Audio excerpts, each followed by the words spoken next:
time, I hope that things have been better with you, dear learners.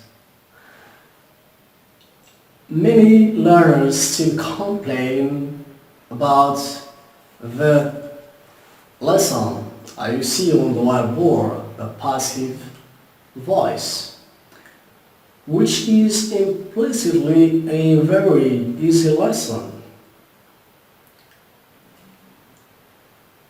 Today, God willing, I'm gonna give a brief and relevant explanation about that lesson so that I can make it clear and easy for you to make any change from active to passive voice. If you can give a promise to memorize 4 elements. Number 1, the list of irregular verbs. Number 2, the form of tenses, all tenses. Number 3, subject and object pronouns. Number 4, and the last, verb to be in all tenses. Believe me, if you master the use of these 4 elements, you will make any change from active to passive voice successfully. Are you ready? Let's get started.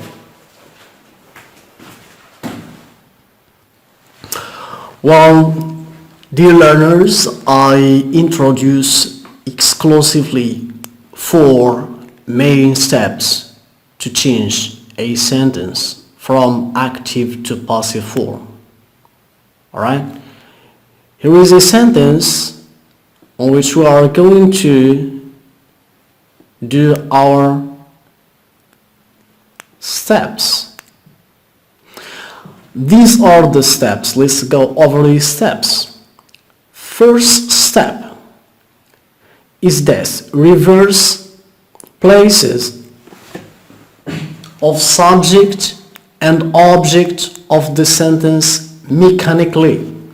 This is a sentence in active form. The subject is Ali, verb writes, and object is a sentence. We reverse the places of a sentence, which is an object, becomes subject in passive form, and Ali, subject in active form, becomes object in passive form mechanically. The step number 2, place by before the object of the sentence in passive form. That's what exactly have done. We have placed by before the object Ali. Now let's move to step number 3. So step number 3, use the past participle of the verb given in active form in the past participle. The verb write, past participle is written. We place it immediately before by. To come up to the last step, conjugate the verb to be in the tense given in active form. Here in this sentence, we have write simple present. We need to conjugate here the verb to be in simple present regarding the form of the subject. Is it singular or plural? Well, we have conjugated the verb to be in the tense given in active form, simple present. A sentence is singular, we use is. Our sentence is done successfully. A sentence is written by Ali. Then we come up to introduce the difference between active and passive form. And we say an active form is the situation when the person or the thing indicated by the subject of the sentence is the doer or performer of the action. In other words, it's Ali who writes the sentence and not the opposite. The passive form, when the person or thing indicated by the subject of the sentence is the receiver of the action, which means the sentence is written by Ali and not the opposite. Here another example with different tense and with more than one object. When we have more than one object, we do the same steps, but we start with object number one. Reverse the places mechanically, place by before the object, and past participle of the verb given in active form, then to conjugate the verb to be in the tense given in this tense, which is simple past. Then we come up to the last, object number two, and we place it at the very end of the sentence. One thing to remind you here, subject pronoun, after the verb we change it to object pronoun. Then we elicit the rule of passive form, so subject plus verb to be in the appropriate tense plus past participle plus by plus object. Now I'd like to have your attention to some exceptions. Some students say that sometimes they find some sentences in passive form without by phrase, the same as that. Now to clarify in brief, this is a sentence: someone stole my car. Then in passive form we say my car was stolen without by phrase. Why? Because we don't know who did the action, and we say my car was stolen.